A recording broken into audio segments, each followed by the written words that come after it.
अर्जुन ने महाभारत युद्ध में युधिष्ठिर को मारने के लिए क्यों उठाई तलवार? आज हम आपको महाभारत का एक ऐसा ही प्रसंग बताते हैं जब अर्जुन ने अपने ज्येष्ठ भ्राता युधिष्ठिर को मारने के लिए हथियार उठाए थे। आइए जानते हैं आखिर अर्जुन ने ऐसा क्यों किया और इसका परिणाम क्या निकला। महाभारत काल की यह कथा हमें वह समय याद कराती है जब कुरुक्षेत्र युद्ध चल रहा था। यह युद्ध का 17वां दिन था और राजकुमार युधिष्ठिर तथा कर्ण के बीच युद्ध हो रहा था। सभी को इस युद्ध से बेहद उम्मीदें थी कि तभी शस्त्र विद्या में माहिर रहे कर्ण ने युधिष्ठिर पर एक जोरदार वार किया। एक के बाद एक करके कर्ण के सभी वार युधिष्ठिर पर भारी पड़ते गए और वह बुरी तरह से घायल हो गया। अब कर्ण के पास एक मौका था कि वह युधिष्ठिर को मारकर पांडवों की नींव हिलाकर रख दे, लेकिन उसने यह मौका हाथ से जाने दिया। आखिर क्यों? कर्ण ने युधिष्ठिर पर सिर्फ इसलिए वार नहीं किया क्योंकि उसने पांडवों की माता कुंती को यह वचन दिया था कि चाहे कुछ भी हो जाए वह उनके किसी भी पुत्र को जान से नहीं मारेगा, और यही कारण था कि ना चाहते हुए भी कर्ण ने युधिष्ठिर को जीवित ही जाने दिया। जब अनुज नकुल तथा सहदेव ने अपने ज्येष्ठ भ्राता राजकुमार युधिष्ठिर की यह हालत देखी तो शीघ्र ही उन्हें तंबू में ले गए, जहां उनकी मरहम पट्टी के सभी इंतजाम किए गए। जब तीनों भाई तंबू में थे तो बाकी दो भाई अर्जुन तथा भीम अभी भी युद्ध में शत्रुओं की सेना से संघर्ष कर रहे थे। अचानक ही अर्जुन को राजकुमार युधिष्ठिर की अनुपस्थिति का एहसास हुआ और उन्होंने भीम से इस बारे में पूछताछ की।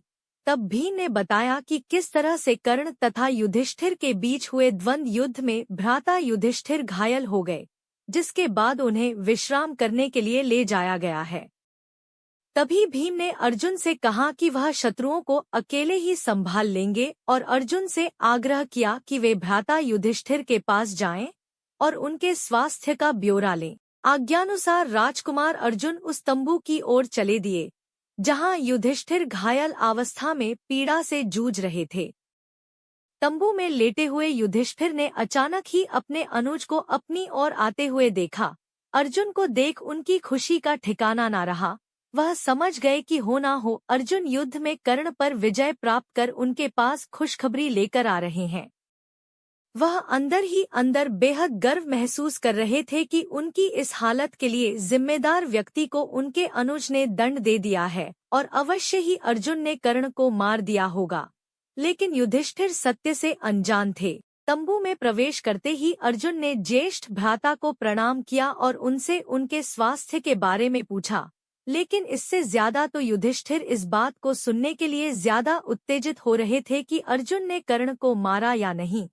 लेकिन तभी राजकुमार अर्जुन द्वारा वहां आने का असली कारण व्यक्त किया गया। उन्होंने बताया कि कैसे भीम ने युधिष्ठिर के घायल होने की खबर सुनाई, जिसके बाद वह दौड़े दौड़े उनकी स्थिति का ब्यौरा लेने आ गए। अर्जुन के मुख से सच्चाई सुनते ही युधिष्ठिर अपना आपा खो बैठे। वह सच उनकी भावनाओं को ठेस पहुंचा रहा था। उन्हें ऐसा महसूस हुआ मानो कोई उनके सम्मान को तीर के समान चीरता हुआ जा रहा हो। वे बेहद क्रोधित हो उठे और बोले, तुम यहाँ केवल मेरे घावों के बारे में पूछने आए हो या फिर उन्हें और कुरेदने आए हो? तुम किस प्रकार के अनुज हो जो अब तक अपने ज्येष्ठ भ्राता के अपमान का बदला नहीं ले सके? युधिष्ठिर के इन कटु वचनों को सुनकर अर्जुन बेहद शर्मिंदा महसूस कर रहे थे, लेकिन युधिष्ठिर का क्रोध शांत नहीं हो रहा था। वे आगे बोले, यदि तुम मेरे लिए इतना भी करने में असमर्थ हो तो तुम्हारे इस गांडीव अस्त्र का कोई लाभ नहीं है। उतार कर फेंक दो इसे। अपने प्रिय गांडीव अस्त्र की निंदा सुनते ही अर्जुन के मुख पर निराशा वाले भाव पल में ही क्रोध के साथ बदल गए। वह संसार में किसी से भी किसी भी प्रकार की निंदा सुन सकते थे, लेकिन उनके गांडीव के बारे में कोई एक भी अपशब्द बोले, यह उन्हें बर्दाश्त नहीं था।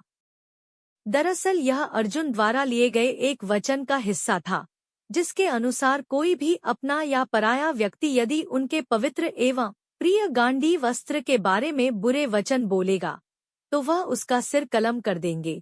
यही कारण था कि युधिष्ठिर द्वारा गांडीव की निंदा करते ही अर्जुन ने अगले ही पल अपना गांडीव उठाया और क्रोध भरी आंखों से युधिष्ठिर को मारने के लिए आगे बढ़े। तभी श्री कृष्ण वहां पहुंचे और अर्जुन के इस व्यवहार को देखते ही उन्हें रुकने की आज्ञा दी। श्री कृष्ण राजकुमार अर्जुन का यह रूप देखकर बेहद अचंभित हुए। वे समझ नहीं पा रहे थे कि आखिरकार ऐसी क्या बात हुई जो अर्जुन अपने ही प्रिय भाई युधिष्ठिर के प्राण लेने को तैयार हो गए। तत्पश्चात अर्जुन ने उन्हें घटना का सार बताया और फिर श्री कृष्ण को समझ आया कि आखिर बात क्या थी। उस समय भगवान कृष्ण ने अर्जुन को समझाया और बोले, हे अर्जुन, मैं तुम्हारे अपने गांडीव के संदर्भ में लिए गए वचन का सम्मान करता हूँ। वचनानुसार तुम्हें अपने ही ज्येष्ठ भ्राता को मार देने का पूरा हक है, परंतु धार्मिक संदर्भों में यह पाप है। लेकिन दूसरी ओर अर्जुन भी अपने वचन से मजबूर थे। उनकी मंशा को और गहराई से समझते हुए श्री कृष्ण बोले, अर्जुन, यदि तुम्हें अपने वचन को पूरा करना है तो इसका एक अन्य साधन भी है। माना जाता है कि अपने से बड़ों का अनादर करना उन्हें मृत्यु दंड देने के समान होता है। यदि अभी तुम अपने ज्येष्ठ भ्राता का अपमान करो तो तुम्हारा वचन पूरा हो जाएगा। श्री कृष्ण की आज्ञानुसार अर्जुन ने अगले ही पल युधिष्ठिर का तिरस्कार किया। अपने द्वारा किए गए इस अनादर को अर्जुन सहन न कर सके और इस बार अपने ही प्राण लेने के लिए उन्होंने अपनी तलवार उठा ली।